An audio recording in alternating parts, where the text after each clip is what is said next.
The value of the marginal badger isn't the only question on the table here. Another big issue for those in the know is how many badgers are actually going to be killed.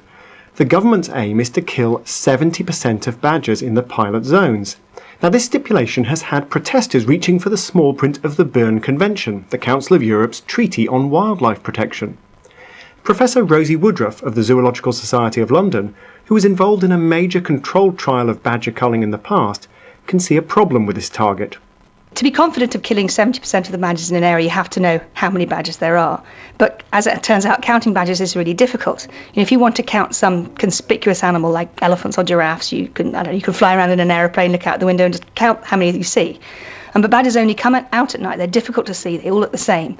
And it takes skill to tell which burrows you see in the field are being used by badgers, which are being used by other animals like foxes and rabbits. And then each family group of badgers is going to be using more than one of those sets. So it's not straightforward to work out how many badgers there are in a particular piece of land. So let's be specific. How many badgers do we think there are? Well, so the government's best estimate of the number of badgers in West Gloucestershire is 3,399. In West Somerset, where culling has already started, is 2,494.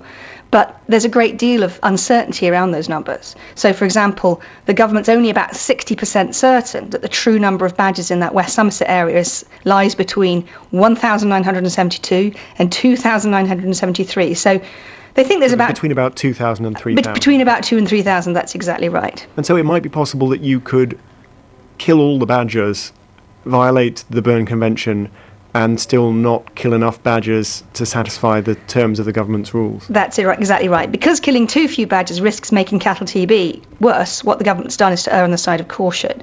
So because in West Somerset they think there could be nearly 3,000 badgers, Natural England is requiring farmers to kill just over 2,000 of those badgers there. But remember, we're actually not sure how many there are in the area. There's a good chance there may be fewer than 2,000 badgers in that West Somerset area. So farmers are being legally required by their licences to cull more badgers than actually may be present in the area. Professor Rosie Woodroffe of the Zoological Society of London. You're listening to More or Less with me, Tim Harford.